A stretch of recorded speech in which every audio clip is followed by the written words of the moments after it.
অতদাউ কুল্লু দাতি হামলিন হামলাহা, যেসব মায়েদের যাদের গর্ভে বাচ্চা থাকবে, পেটে বাচ্চা থাকবে, এই দৃশ্য দেখে ভয়ের চোটে বাচ্চা ডেলিভারি হয়ে যাবে। আল্লাহু আকবার। ভয়ের চোটে কখন বাচ্চা ডেলিভারি হবে, মা হুঁশ থাকবে না।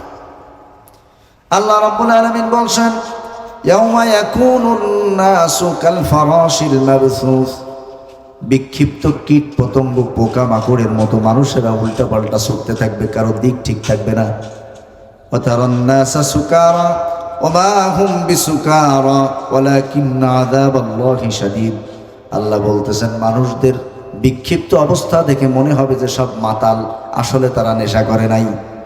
তাদের চোখের সামনে এই যে ধ্বংসযজ্ঞ শুরু হয়েছে, এইটা দেখে মূলত তাদের কারো হুঁশ নাই। এমন কঠিন পরিস্থিতি আমাদের খুব নিকটে চলে আসছে।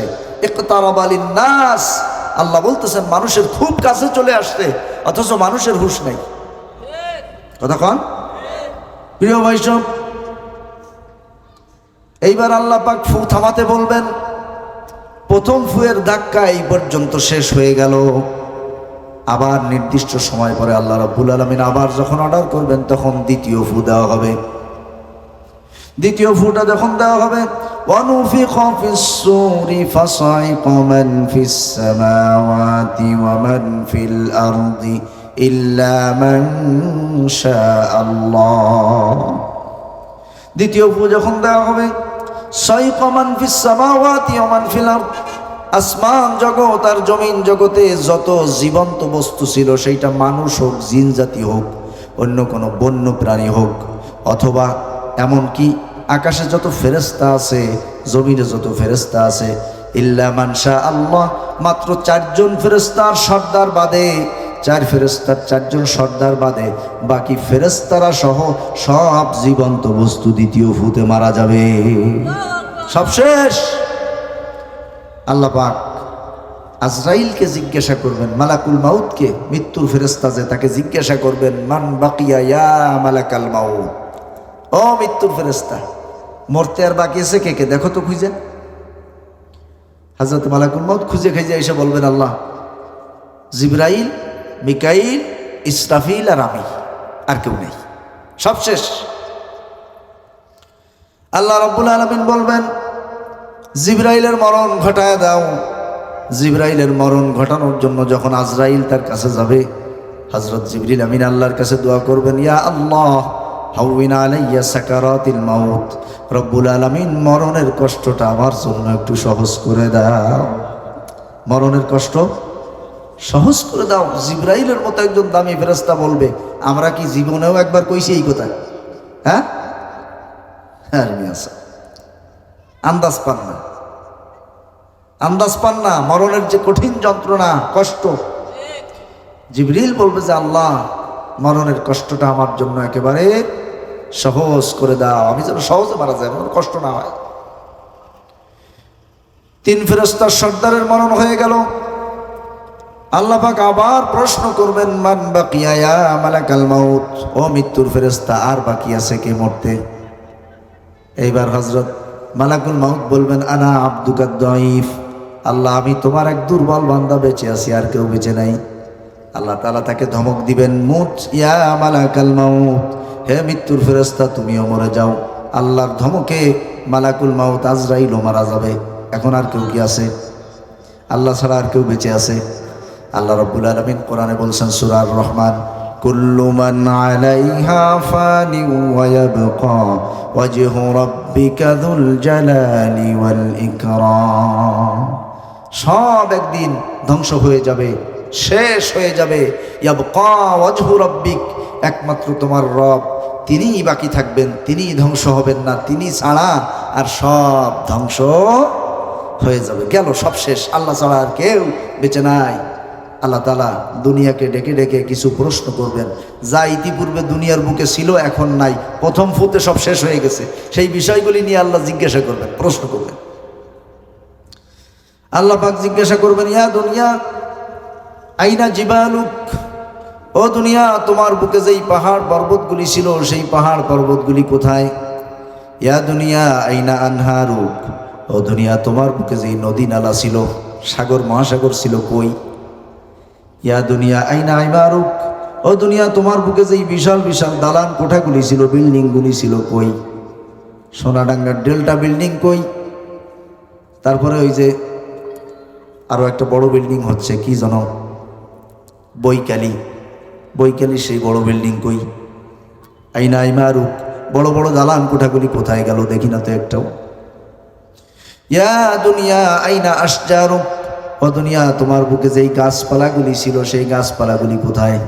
আছে নাকি একটাও? সব তো প্রথম ফুতে শেষ, ধ্বংস হয়ে গেছে। ইয়া দুনিয়া আইনাল মুলুক অবনুল মুলুক, ও দুনিয়া তোমার বুকে যেই সব রাজা বাদশারা সামান্য সময়ের জন্য ক্ষমতা পায়া মানুষের সঙ্গে যা ইচ্ছা তাই ব্যবহার করত, সেই মানুষগুলি কোথায়? আইনাল মুলুক, সেই রাজারা কোথায়? অবনুল মুলুক, তাদের সেলাবালারা কোথায়?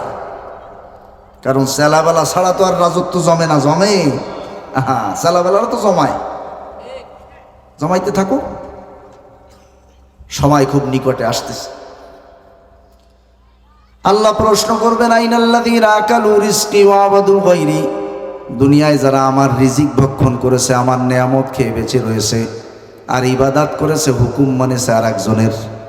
আমার ইবাদত করে নাই, আমার হুকুম মানে নাই, আমার গোলামি করে নাই, গোলামি করছে আর একজনের, খাইছে আমারটা, সেই মানুষগুলি কোথায়? এভাবে আল্লাহ তাআলা প্রশ্ন করতে থাকবেন। এরপরে একটা নির্দিষ্ট সময় পরে আল্লাহ রাব্বুল আলামিন এই জমিনের চেহারা পাল্টায়া দিয়া সুন্দর সমতল একটা জমিন বানাবেন, যেই জমিনের মধ্যে রূপসা নদী থাকবে না, ব্রিজ থাকবে না, রাস্তাঘাট থাকবে না, উঁচু নিচু থাকবে না, একেবারে রুটির মতো সমতল একটা জমিন আল্লাহ বানাবেন। ইয়াউমা তুবাদদালুল আরদু গায়রাল আরদ والسماوات وبرزوا لله الواحد القهار, এই জমিনের চেহারা পাল্টায়া পরিবর্তন করে দিয়া আর একটা জমিন আল্লাহ বানাবেন, যেই জমিনটা হবে একেবারে সমান, সেখানে কিছুই থাকবে না। আর এই সমান জমিন বানানোর পরে আল্লাহ রাব্বুল আলামিন আবার সর্বপ্রথম হযরত ইসরাফিল আলাইহিস সালামকে জীবিত করবেন। বলেন তো কেন?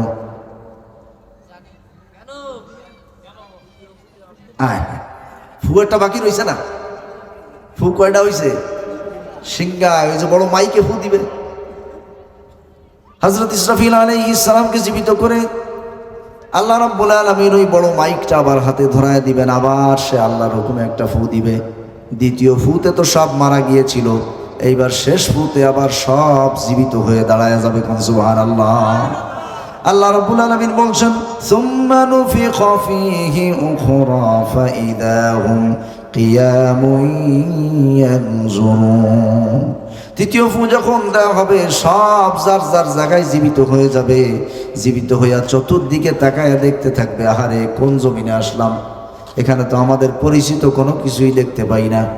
ওয়াতারাল আরদা বারিজাতাও ওয়া হাশারনাহুম ফালাম নুগাদির মিনহুম আহাদা, সেদিন তোমরা উঠে বারিজা দেখতে পাবা, একটা সমান সমতল জমিন দেখবা, নতুন একটা জমিন তোমরা দেখবা। আর ওই দিনটা হবে এমন দিন, লাম নুগাদির মিনহুম আহাদা, ওই দিন ওই বিচারের ময়দান থেকে একজনও অনুপস্থিত থাকতে পারবে, একজনও অনুপস্থিত থাকতে পারবে না। সবার সেখানে উপস্থিত হওয়া লাগবেই, বাধ্যতামূলক। আল্লাহ তাআলা অবশ্যই সেখানে উপস্থিত করবেন, সবাইকে উপস্থিত করবেন। প্রিয় ভাই সব, এই যে সব আল্লাহ তাআলা উপস্থিত করলেন, সমস্ত মানুষ, সমস্ত জিন জাতি, সমস্ত প্রাণীগুলো, যত বন্য প্রাণী আছে এগুলিরও আল্লাহ কিয়ামতের মাঠে উঠাবেন। ওয়াইদাল ওহুশু হুশিরাত, বন্য প্রাণী সমস্ত প্রাণীগুলিকে আল্লাহ পাক উঠাবেন।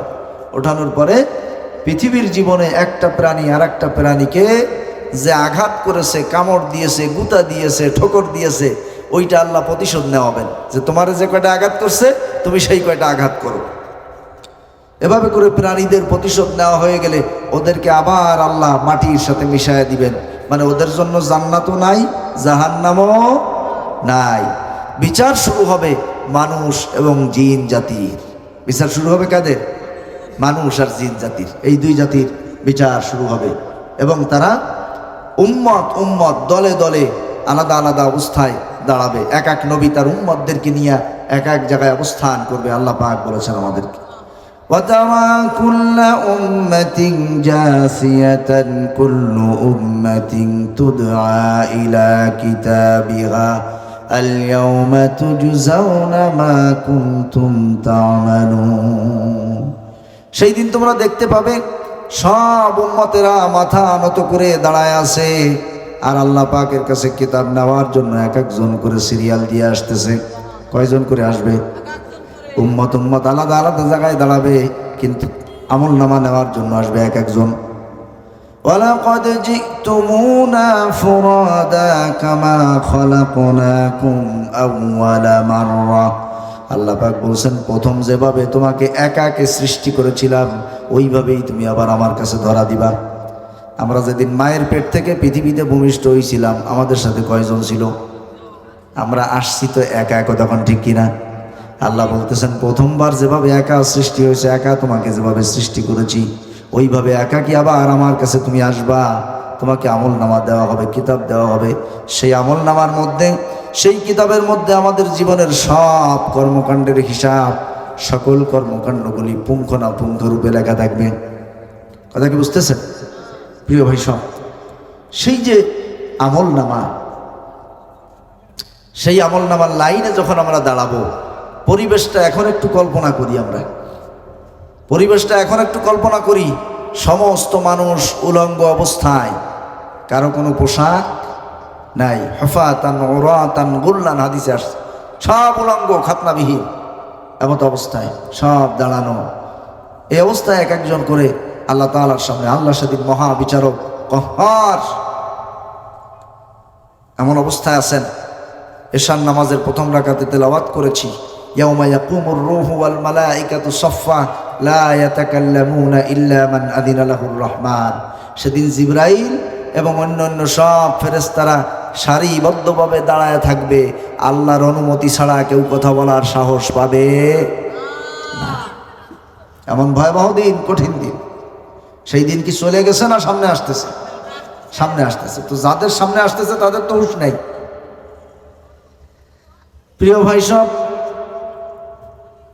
আল্লাহ রাব্বুল আলামিন আমাদের এক এক করে যখন আমল নামা দেওয়া শুরু করবেন, কোন কোন মানুষদেরকে, অপরাধীদেরকে আমল নামা দেওয়া হবে পিছন দিক দিয়া। কোন দিক দিয়া? একটু সবাই কথা কন, সবাই কন একটু। পিছনের দিক দিয়ে আমল নামা। আল্লাহ তাআলা কোরআনে বলেছেন, ওয়া আম্মা মান উতিয়া কিতাবাহু ওয়ারাআ যাহরি ফাসাউফা ইয়াদউ সুবুরা। পিছনে যখন আমল নামা দেওয়া হবে তখন ইয়াদউ সুবুরা, সে তার নিজের ধ্বংস, নিজের আত্মহত্যা কামনা করবে। দুনিয়ায় মানুষ কোনো দুঃখ কষ্টে পড়লে অনেক সময় আত্মহত্যা করে বসে না? এরকম আত্মহত্যার খবর আমরা পাই না? আত্মহত্যা করে কি শান্তির চোটে না অশান্তির চোটে? অশান্তির চোটে, দুঃখ কষ্টে, দুর্ভোগে, দুর্যোগে মানুষ আত্মহত্যার মতো সিদ্ধান্ত নেয়। তো পিছন দিক দিয়ে যাদের আমল নামা আসবে তাদের দুর্যোগটা এত মারাত্মক পর্যায়ের হবে যে তারা ওই সময় আত্মহত্যা কামনা করবে, আত্মহত্যা করার চেষ্টা করবে, আত্মহত্যাকে ডাকতে থাকবে। তাদেরকে জানায় দেওয়া হবে, লা তাদউল ইয়াওমা সুবুরা ওয়াহিদা ওয়াদউ সুবুরান কাসীরা। আজকে একবার নয়, অসংখ্যবার যদি তুমি আত্মহত্যা কামনা করো, আর আত্মহত্যা করার কোনো সুযোগ। একটু সবাই কথা কন। আপনাদেরকে অনুরোধ করতে করতে তো আমার সার শেষ হয়ে গেল, তাও বলে আল্লাহু আকবার। অনুরোধ করতে করতে আমার সার শেষ হয়ে যাচ্ছে, এটা শুনে আল্লাহু আকবার। শ্রোতা তো মজবুত শ্রোতা।